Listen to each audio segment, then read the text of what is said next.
Welcome to Quinn's Recaps. A man named Alec arrives at the airport late to catch his flight. Luckily, one of the airport workers, Neela, allows him to get through and drop his bag so that he'll be able to join the plane, leaving Dubai for London. However, as he gets to the boarding gate, he's told that he's already late. So the gate is now closed. Alec begs the lady at the gate to let him through because his bag is already on the plane, but she says she can't do that. Just then, a man named Sam, who is also heading to the plane, begs the lady to consider Alec. How bad can it be? Following this, Alec is allowed to join the plane in economy class, while Sam heads into business class to drop his small purse containing a diamond necklace he got for his ex-wife, who he's going to see in London. Elsewhere, the PL's Captain Robin and his first officer Anna inform the Dubai air traffic control operator Abdullah that they are ready to take off after they wish him the best. Robin and Anna get the plane moving just before it takes off. Sam sits next to a guy named Hugo and sends a message to his ex-wife Mara saying he's already on the plane, even though she doesn't want him to come. Turn it elsewhere, Sam's son Kai realizes that Mara invited her detective boyfriend Daniel to stay in the house for a few days. He doesn't look happy about this, especially because he dislikes cops. And as he walks away, Daniel looks worried and tells Mara that he doesn't know what else to do to make Kai accept him. Meanwhile, a girl on the plane named Naomi heads to the bathroom room and finds a bullet casing on the floor. She's left shocked by this, but she still picks it up and takes it to show her friends, who also look surprised. While they're talking about it, a man named Terry asks Naomi if there's anything wrong, since he has been nice to her since she entered the plane. Naomi shows him the bullet casing and tells him where she saw it. Terry looks surprised by this, but as the girls mention that they need to alert the attendants on the plane, he says he can do that for them. She not doing, even though the girls are not sure of this. Naomi gives the bullet casing to Terry. Instead of telling the flight attendants about it, Terry goes to meet a man named Stewart to inform him that someone on the plane has seen the bullet casing, since this could make people panic if they hear about it. Terry tells Stewart to move forward with their plan. However, Stewart says it's too early and that they're supposed to start their plan 3 hours into the flight.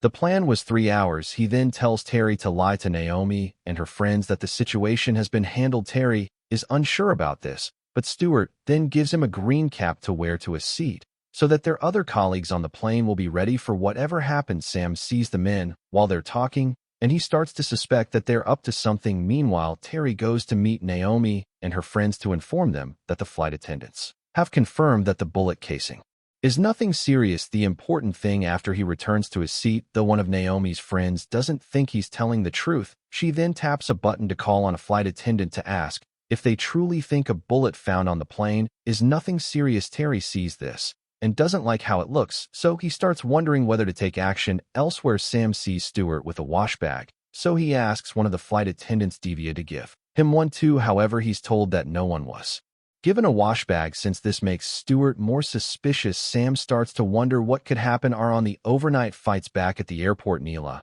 is scanning some of the bags about to be loaded on the plane when she gets a call from her husband telling her to come home. He sounds quite nervous on the phone and tells her to report that she's sick so she can come home because there are people who want her there. Despite looking confused, Neela leaves work and heads home. After a while, one of the flight attendants, Arthur, meets Naomi and her friends to ask what they want when they start telling him about the bullet casing and a possible gun on the plane. Arthur looks confused because he doesn't know what they're talking about. While this is happening, excuse me, a man named Jaden opens his wash bag in the restroom and starts loading his gun. Coincidentally, Sam leaves his seat to walk around and see if there's anything suspicious happening in the next cabin. Just then, Terry, Jaden, and a lady named Jimia bring out their guns and tell all the passengers to remain silent. Divya immediately tries to tell the pilots about what's happening, but Stewart stops her. Luckily, Arthur is able to get to a phone, so he calls Robin to inform him that there are dangerous people on the plane. They've got guns. Robin doesn't really get this, but as Arthur tries to give him more details, Jimia stops him from saying anything else. She then asks for a flight attendant named Colette. While this is happening, Sam has already found a place to sit next to a lady named Amanda who looks really scared and anxious. To make her calm down, Sam gives her a bottle of water and after she mentions that she has a family, he tells her not to worry because he's sure they'll all make it home. Meanwhile, Rob and Anna spot Stewart holding a gun in front of the cockpit. Just then, Robin sends a message to Abdullah to inform him that there's a definite incident going on inside the plane. Abdullah asks for more details, but Robin says he doesn't know much Yet elsewhere, one of the criminals, Lewis, starts collecting the phones of the passengers. When he gets to Sam, the man tells him that his phone is in his original seat, and that if they tell him to go there, he'd pick it up. Lewis doesn't let this happen, and he watches Jemia take Colette to meet Stewart, the group leader, that then instructs Colette to tell Robin to open the cockpit. Colette says he won't do that, but as Stewart tells her that he knows about their affair, she looks shocked. That's right, since he also threatens to kill her if she doesn't do what he wants. Colette finally speaks to Robin and tells him to open the door so that she won't be killed. Robin decides to open the door because he loves Colette, but Anna immediately stops him. Unfortunately, he ends up beating her before he finally lets the criminals into the cockpit. Following this, he's told to send a message back to Abdullah to inform him that the earlier reported case was a false alarm. When he does this, Abdullah still believes something is wrong, but Robin manages to convince him that some drunken passengers were only trying to prank everyone. Even though he still thinks it's suspicious, Abdullah clears Robin to leave Dubai's airspace. Just then, Stewart tells Robin to turn off the Wi-Fi. I turn off the war for. As he's locating the button to do that, Sam sneakily brings out his phone from his pocket. Amanda is shocked to see this, but he tells her to remain calm. He then texts Mara to inform her of a serious incident on his plane. Luckily, the message is sent before the Wii is turned off, and Sam quickly hides his phone. Shortly after, the criminals then announce to the passengers that the plane has been hijacked. They also mention that no one on the ground knows about the hijack, so they need to remain calm until they get to London, because they don't want to have to use force to control the passengers. After they finish the announcement, "Will you come up here?" Just for that, Sam goes to meet Stewart and mentions that he doesn't really care about the other passengers and that he only wants to get home to his family. He then adds that he wants to help the hijackers elsewhere. Neela arrives home, but she doesn't see her husband or child. Meanwhile, Marcia gets Sam's text and reports it to Daniel. As they talk about it with Kai, he says his dad wouldn't send a message like that if it weren't serious. Dad wouldn't lie about something like this. Marcia wouldn't lie about something and laments that she told him not to get on the plane, but Daniel says he'll see if he can find anything about it from his colleagues. After he leaves the house, Daniel calls a colleague named Zara who works in the counterterrorism unit. He reports the case to her and she says she'll look into it. During the process, British Air Traffic Control is contacted regarding a likely problem on Sam's plane. Since they know nothing about it, the boss at the British ATC, Simon, calls Dubai ATC to ask if anything happened. I say, everything is okay. FL alarm. He is then informed of a false alarm reported by the pilot. Meanwhile, Abdullah still suspects that something went wrong on the plane, so he decides to start digging on his own. Shortly after, Zara informs Daniel that Sam's plane is safe, so he passes the information to Mara, who sounds angry because she believes Sam lied to get her worried. Kai hears this and looks unhappy, but since his dad is okay, he doesn't say anything after his mom leaves the house. When has your phone ever been off? Kai then decides to go to Sam's apartment to wait for him back on the plane. Sam tells Stewart that he really wants to help because things could still go wrong before they reached London. Stewart doesn't believe him, and he collects Sam's passport, after which he sends Sam back to his seat before taking a picture of his passport's identity page. Shortly after, two men on the plane decide to take on Jaden to get his gun and fight the other hijackers. In the process, Jaden loses his gun, and as it drops, the trigger releases a gunshot, but no one is harmed before the men beat up Jaden's steward, and the others quickly run to stop them. However, Jaden's gun falls in front of Sam. Instead of using it, though, he hands it to Stewart to earn his trust. Shortly after, Sam tells Stewart that he thinks Robin will be a problem. I just want to get home. He adds that Robin could be taking them elsewhere if he's not removed from the cockpit. Stewart agrees with him, so he gets the pilot to leave the cockpit after putting the plane on autopilot. Just then, Sam uses the screen in front of him to contact Robin so they can chat secretly through a game. The hijackers don't suspect anything, and Robin tells Sam that no one on the ground knows anything yet. However, he mentions that Iraqi ATC will soon contact the plane because they're about to fly through the country. Robin and Sam then devise a plan to alert the authorities that the plane has been hijacked. When they reach Iraqi airspace, got a message coming through in there. Have listened. The ATC operator asks to speak to the pilot to confirm where he's headed. Sam immediately tells Stewart that Robin needs to answer the call, but he decides against it and tells John to get Anna to speak to the operator. Anna then lies that she's the pilot, but unfortunately the operator already knows that the pilot is a man, as the operator threatens to flag the plane as dangerous if the pilot doesn't answer. Stewart finally decides to listen to Sam. Captain is away from the cockpit,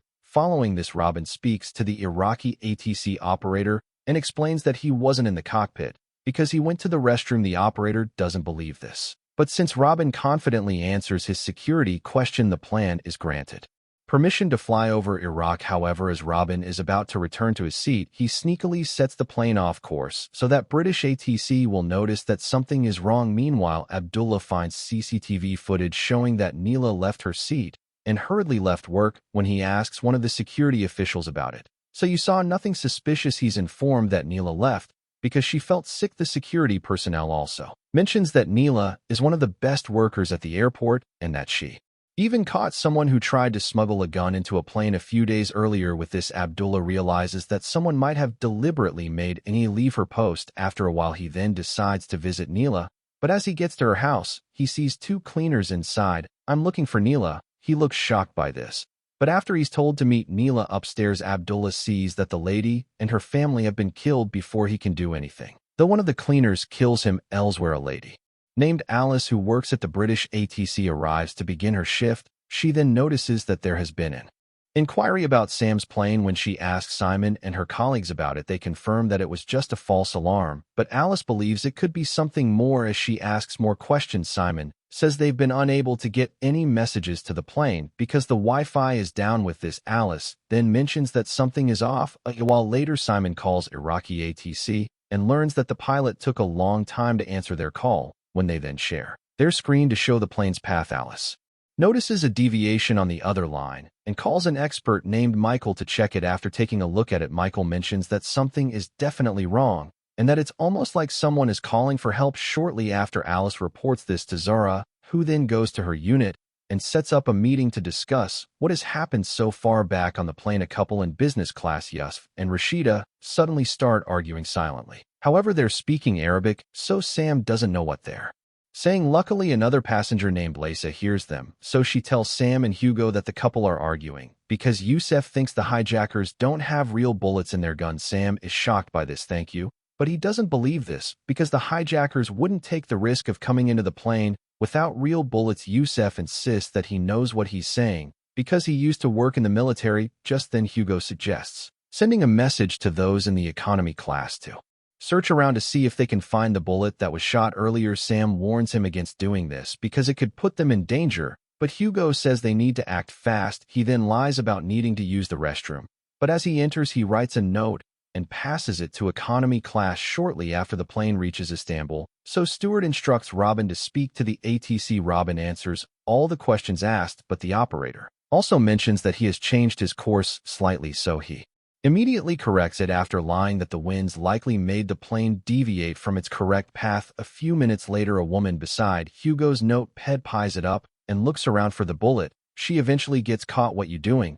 But she lies about what she's doing. She then turns on her reading light to signal Hugo that she didn't find the bullet before Sam can say anything. He notices that the plane is now returning to its normal course. As he tries to ask Robin about it, the pilot gets caught typing a message, but he quickly deletes it and says it's nothing. Stewart then smashes his head with a gun, but Sam quickly stands up to defend him by saying the pilot cannot be killed. Stewart doesn't like this, so he threatens to kill Sam. However, he decides against it and warns Sam not to complain about anything again. Following this, Sam tells Leah to ask Yusuf if he can differentiate between the bullets. He says he can, so they pass a paper to him to draw what a real and fake bullet looks like. After he does this, Sam devises another plan to get Divya to convince Stewart to give the passengers drinking water so she can get the note to Naomi to identify the bullet she saw. Stewart agrees to let the passengers drink water, so Divya sneakily gets the note to Naomi, which did you see, who tells Arthur her answer. While this is happening, Stewart puts on the Wi-Fi and calls someone to inform them to make their move because the hijack is already in progress. After a while, Arthur informs Sam and Hugo that Naomi has selected the option for blank. Sam then says they'll have to take down the hijackers, starting with Terry. Hugo looks quite anxious and says he can't do it, so Sam says he'll go alone. "Okay, this is our chance." Coincidentally, one of the passengers attacks Jaden for not letting him pick up his uncle's medicine from his bag, as this causes a commotion, which sees Lewis get stabbed before he eventually brings out his gun. Sam sneaks out to the back to attack Terry. Unfortunately, Terry fights so well and refuses to be beaten. After getting away from Sam, Terry picks up his gun and points it at him. However, Sam says he knows that there are no bullets inside. We know that. Meanwhile, Stewart starts loading his gun with real bullets. When he's done, he then comes out and kills one of the passengers, leaving everyone shocked. After this, Sam refuses to fight Terry anymore because he could also have real bullets, so this gets him cuffed at the back. Elsewhere, Alice informs Zara and her team about the plane's changing course, which turns out to be an overcorrection, which means there's really something going on in the plane. Zara's colleagues then request the flight's manifest so that all the passengers can be checked to determine who could possibly be behind the hijack. Unfortunately, no real suspects are identified. Yeah, okay.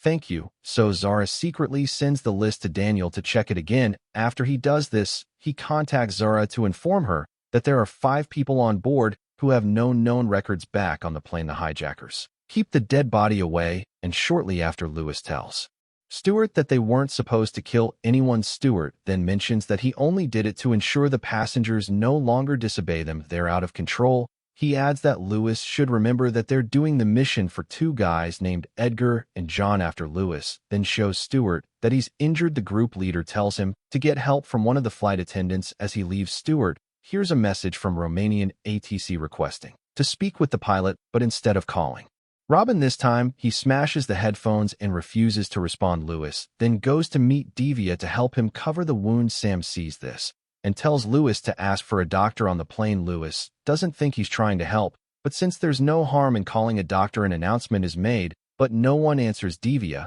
then tries to stop the bleeding, but since she can't do it alone, Lewis tells her to release Sam so that he can help after his wound is bandaged. Lewis asks why Sam helped him, and he says he just wants to get off the plane alive. That's going to get me. Elsewhere, Marcia gets a call from 2 cleaners, Joe and Ma, who asked her to confirm Sam's address. While looking at a picture of his passport's identity page, Mara doesn't understand this, but after mentioning that they have a package for him, she confirms the address, and they end the call. The 2 men then mention that they'll now have to kill his family at the house. Meanwhile, the foreign minister arrives at the counterterrorism unit's office to discuss everything happening so far. As they're talking to Alice, she shows them that the Romanian military has sent 2 fighter jets to attack the plane. The foreign minister immediately contacts Romania's interior minister to get him to withdraw the jets, but he says he can't do that because an unresponsive plane could be a threat to his country. Back on the plane, the passengers see the fighter jets, but as they start to panic, the hijackers tell them to close the windows. However, Colette and some other passengers suggest sending a message to the jets so that they'll know what's happening. Just then, Colette opens a window and shows her face. Jaden sees her and immediately drags her away, but his gun gets pointed toward the window. The fighter jet pilots see this and immediately report what's happening. Meanwhile, Lewis starts bleeding heavily, so Sam helps him while trying to get him to keep talking. Sam asks if he'd like to call his parents, so Lewis brings out his phone and says he can only call his mom Elaine because his dad is dead. Sam then checks Lewis's phone for his mom's number. After he finds it, Sam calls someone else. While telling Lewis to confirm from his mom's number, Sam eventually calls Elaine, and Lewis tells her that he's dying. He also tells her that she'll soon hear of what he did. After the call ends, Lewis nearly passes out, but Sam keeps him awake. He then tells Terry to ask for a doctor again, and this time a man named David stands up, even though his wife doesn't want him to do so. A Medusa. Elsewhere, Marcia gets a voicemail from Lewis's phone and hears Sam calling out Ellen's number and mentioning Lewis's name as well. This leaves her shocked, so she calls Daniel to report it. He immediately tells her to send the voicemail to him, and even though she agrees to do so, she doesn't sound happy to know that he didn't update her on the case. Back on the plane, David suggests puncturing a part of Lewis's chest so that he can breathe well. After they get a pin, David hesitates to do it, but Sam quickly collects it and stabs Lewis so that he can start breathing through it. At the counterterrorism unit office, Daniel plays the voicemail Marcia received, so they trace Ellen's number to a house in London. With this, they confirm that the criminals are British citizens. These hijackers are British, so Zara quickly informs the foreign minister to tell the Romanian interior minister to call off the fighter jets based on new evidence. Luckily, the fighter jets are withdrawn before they shoot down the plane. The passengers also see this and look relieved. Elsewhere, Marcia arrives home and sees that Kai isn't around, but she doesn't seem bothered because she knows that he's likely at Sam's apartment. Kai, meanwhile, the home secretary, is approached by a stranger who gives him an envelope and says he'd like to speak with him later. After the home secretary enters his car, he then reads the paper in the envelope and realizes that it contains the demands of the people who hijacked the plane. The home Secretary then goes to the counterterrorism unit's office to ask what they've done so far and also show them what he got according to the paper in the envelope. So have suggested he calm, and the hijackers asked for the release of 2 criminals named Edgar and John to ensure the safety of the passengers on the plane. However, the Home Secretary says he won't be considering it because they can't negotiate with terrorists. Back on the plane, Stewart sees Lewis breathing through a pin and looks surprised. David then explains what happened and says that Lewis is now stable. Even though LS can't speak too well, he tells Stewart that he called Mom. Stewart then tells everyone to leave out except David. On his way back to his seat, Sam sees Anna's name tag and realizes that she's from Hungary, since the next country they'll pass is Hungary. Sam thinks of a way to get the hijackers to land the plane. As Hugo asks what he thinks, he says they'll need to capitalize on the fact that Stewart and Lewis are brothers. Hugo looks confused, so Sam tells him that instead of referring to Elaine as his mom, Lewis only said mom. While speaking to Stewart, almost immediately mentally, Sam goes to tell Stewart to consider stopping the plane to get his brother proper medical assistance. It's your brother. He adds that Lewis has less than an hour to live and that David is only scared of telling him. Stewart looks shocked to hear that Sam knows about his brother, but he says Lewis told him this, then gets Stewart angry because he thinks Sam is messing with him, as he then heads over to confirm if Lewis is really dying. Divya quickly calls David to tell him what to say. Luckily, David gets the message in time,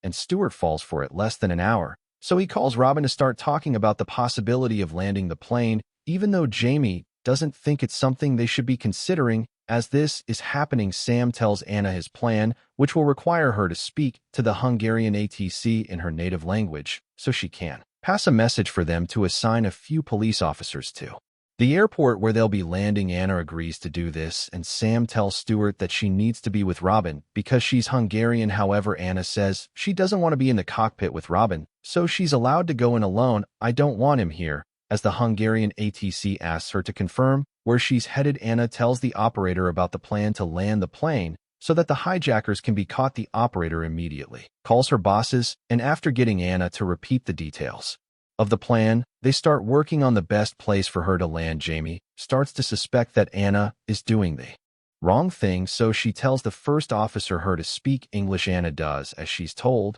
and she pretends to talk to the operator about the urgent medical assistance needed by Lewis and ambulance on the runway. Meanwhile, Daniel and another detective go to Ellen's house to ask about her sons. She initially denies knowing anything about what they're doing, but she eventually mentions that the people in charge of the hijack are dangerous people who killed her husband when he tried to go against them.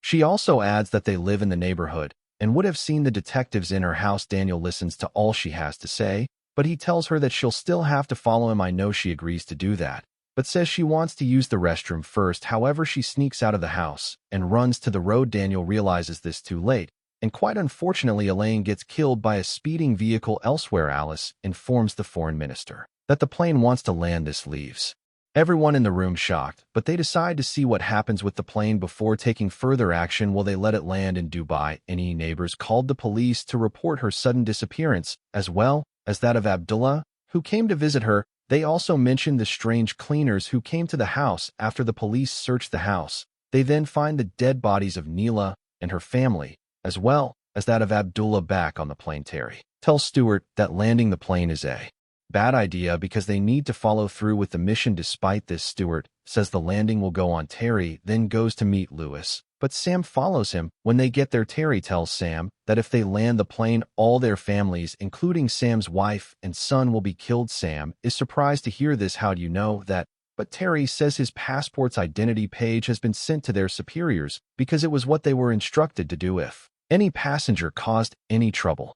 Terry also adds that the people they work for are dangerous and they kill people who go against them, like Lewis's dad. As Sam looks confused, Terry says he was the one who was told to kill the man, and that if he didn't do it, someone else would have done it. Following this, Lewis decides to take out the pin from his chest to kill himself so that Stewart won't be killed. Sam immediately tells Stewart about this. This was your idea, and he looks disappointed that his brother is dead. On Stewart's orders, Sam then contacts Divya to inform Anna to abort the plan to land the plane. Following this, Anna takes the plane back up, leaving the Hungarian soldiers on the ground. Confused, the foreign minister and home secretary are unhappy about this, But before they decide what to do, they're informed of Neela and Abdullah's death, since the people in charge of the hijack killed them. The officials at the counterterrorism unit's office start to think of releasing Edgar and Jay, and elsewhere Joe and Ma break into Sam's house while pretending to be cleaners. As they then talk about killing Sam's family, Kai quickly hide so that they won't see him. After they check the house, the men believe no one is at home, so they decide to wait for someone to arrive. Nothing upstairs. Shortly after, Edgar and Jan are released. However, Daniel and some other detectives are told to follow them. Quite interestingly, Edgar eventually stops the car and gives Daniel a phone so they can keep communicating. During their first call, Edgar says they shouldn't have followed him because it will only get people killed. Almost immediately, Stewart receives a message from Edgar telling him to kill one of the passengers and send a picture. He then calls Jemia to inform her of what Edgar sent, so they decide to pick devious Sam suspects that something is going on inside the cockpit.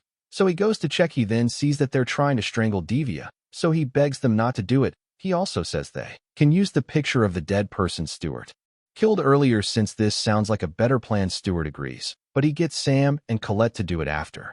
This, Edgar sends the picture to Daniel, who immediately tells his colleagues to stop following the criminals. Stop a car. He then forwards the picture to Zara, and she looks shocked as she confirms that a passenger has been killed. As they think of what to do next, the Home Secretary insists that he can't just let them go. However, the Foreign Minister believes that they shouldn't be gambling with human lives. Elsewhere, the man who gave the Home Secretary the envelope calls a journalist to meet him at a bar. When he gets there, the man then informs the journalist to report the story of what's happening. He also threatens the journalist that if he doesn't do it, his biggest secret will be revealed to the public, since he was once involved in shady business. The journalist agrees. Shortly after, Sam tells Hugo that they need to tell the other passengers to be ready to fight, because the hijackers might need to kill someone else again. He then uses Lee's empty drink carton to pass a message to the next cabin. While everyone gently passes it around, Jaden sees it and informs Jamie that the passengers are planning something. As Jamie shows it to Stewart, he remembers seeing Hugo with a pen,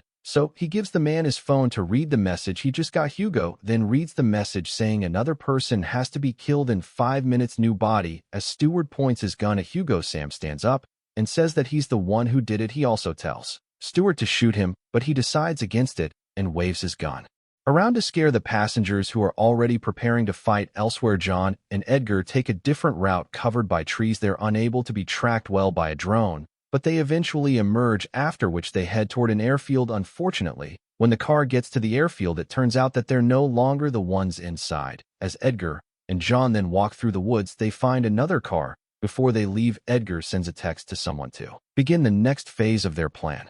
While Stewart is about to kill one of the passengers, Sam attacks him and his gun drops. This causes a commotion on the plane, but Amanda silently walks into the restroom and returns with a gun, which she uses to kill Robin before entering the cockpit and locking herself inside. Elsewhere, Kai realizes that he's not with his phone, so he sneaks downstairs to find the landline. When he sees it, he calls the police to report the cleaners in the house. Joe and Ma don't hear him because they're focused on watching the news, which is now reporting the plane hijack. Unfortunately, though, the police don't also hear Kai clearly before he ends the call. Meanwhile, the passengers on the plane are shocked by what Amanda did. Sam also asks if Stewart knows her. Who is that? But he says he doesn't know who she is, since the passengers are already beating up the other hijackers. Sam tells Stewart to give him his gun because it's the only one that's loaded. Even though he hesitates at first, Stewart eventually gives it to him, and Sam prevents the other passengers from hurting him, though he requests for all the hijackers to be tied up. He then tries to call Amanda, but she destroys the phone and continues flying the plane while waiting for an update from Edgar, who sent her a message to initiate the takeover of the plane. Shortly after, the Foreign Minister and Home Secretary continue to argue about what to do. Since Edgar and John have escaped, they also learn that the hijackers only want the share price of the plane's airline to crash so they can bet on it and make a lot of money. Just then, Thank You Alice tells them that she has just noticed a deviation from the plane and that it's now headed for central London. Since this seems intentional, the officials realize that they'll have to make a tough decision. While they're speaking alone, the Home Secretary tells the Foreign Minister that they need to shoot down the plane to save thousands more who could die in London if the plane crashes there. However, the Foreign Minister doesn't want to do this. When she then speaks to the Prime Minister, she announces her decision to start an evacuation of central London to minimize the number of casualties. Meanwhile, Daniel calls Mara to check up on her. He then asks about Kai, and she says that he went to Sam's apartment. Daniel says it's fine, but as he asks if anything suspicious has happened, she mentions that she received a call earlier from someone who wanted to confirm Sam's address. They wanted me to confirm Sam's address. When he hears this, Daniel immediately runs to his car so he can drive to Sam's apartment, because Kai could be in danger. Meanwhile, the police arrive at Sam's house to check the place after receiving a phone call from there. Kai immediately tries to sneak out so that the cops can see him, but Maz catches him after Joe gets the cops to leave. Be some kind of mistake. Maz then brings out Kai and tells his partner that Sam's son made the call instead of killing him immediately, though they make him sit down with them to watch the news about the plane hijack. When Daniel eventually calls him, the cleaners make him lie that he's okay. However, Kai adds that he'll be back home soon on his bike since he doesn't have one. Daniel realizes that he's in trouble, so he drives faster. When he gets there, he calls Zara to get him some cops so that he'll be able to save Kai. Shortly after, he then triggers a false fire alarm to get all of the residents to leave the building, as he also tells the cleaners to leave Sam's house because the fire warning is real. They both head out only to be captured by the police. While Daniel saves Kai back on the plane, Sam gets the flight attendants to give everyone their phones back. He then calls British ATC and requests to speak to the person in charge of the plane. When he finally gets to talk to Alice, she asks about the situation inside the plane, and he tells her that even though the hijack is over, they don't have access to the cockpit because someone else already got in and locked the door. After he says this, the passengers in the plane see two British fighter jets near them, but Alice quickly informs them that the jets are only there on standby. Just then, Alex shows up and tells Sam that Amanda won't listen to them because the people who plan the hijack will kill her family members. Sam asks how he knows this, and he says he was also threatened to bring the guns on board or have his family killed. He adds that his job was to only get the deal done. I'm a traitor. I'm the one that did the deal. As Sam asks what he means, he explains that he helped them organize a deal to make money from the airline's drop in share price. Sam then wonders if they want to crash the plane, but Alex says it wasn't part of the plan. He was told. Meanwhile, Edgar and Joan stop at the shop of one of their associates who is also aware of their plan. As they get there, Edgar looks happy as he watches the amount of money he's making from the deal. However, John tells him that they need to leave and meet their runaway helicopter, but Edgar says he won't be rushed. He adds that even though Amanda is waiting for his message, he won't respond yet because he wouldn't mind letting the plane crash since Edgar will keep delaying them. John gets their associate to shoot him so they can keep moving back on the plane. The passengers start to get really angry, so they attempt to break the door to the cockpit, but it turns out to be impossible. Sam then sees Amanda's phone and realizes that she has a daughter. Since this can help, he ends the call with Alice and tries to appeal to Amanda to avoid crashing the plane. Amanda, because it's not what her daughter would want. Just then, Amanda calls her phone so that Sam can answer it. As he does, she tells him that she didn't mean to kill Robin and that she was only following orders. Sam then tells her to open the cockpit, but she says she can't do that because the other passengers will kill her. Sam assures her that he'll be the only one to come in, and she believes him. She then opens the door so that he can come in. Following this, Sam calls Alice again to inform her that he's now in the cockpit. She looks relieved to hear this and says she'll direct them on how to land the plane on the nearest runway. Despite being a former military pilot with many years of experience, and struggles to handle the plane well because she's worried she'll go to jail. Almost immediately, the Home Secretary gets connected to the call, and he assures her that she won't be arrested if she prevents the crash. Amanda then feels much better, and as the plane flies close to the residential areas, Alice directs her to the nearest runway. Luckily, she finds it and heads down there. Did you hear what I said? But the plane lands badly. Alice loses contact with them, but after the plane stops moving, Sam tells her that they made it. Alice is relieved by this, and all the passengers look happy to finally leave the plane. After everyone heads out, Sam remembers that he forgot the gift he bought for Mara, so he heads back, and almost immediately Zara calls the police officers at the scene to confirm that they've captured all the hijackers, including the leader of the group, who is a bearded man. One of the officers confirms this, but it turns out that Alec has been mistaken for Stuart, who is still on the plane. As he sees Sam inside, Stuart picks up his gun and says he won't go down alone. Sam then texts Mara to call him while Daniel is driving her and Kai home. Mara sees the text and decides to call Sam. He then puts the phone inside the restroom, and as the call comes in, Stuart falls for the decoy, and Sam manages to slam the door on him before he can do anything. The police officers enter the plane and point their guns at him. Sam then smiles at Stewart before heading out of the plane looking relieved. Thank you for watching to the end. Please remember to click the subscribe button and make sure you like this video and tell me in the comments where you're watching from. Thank you.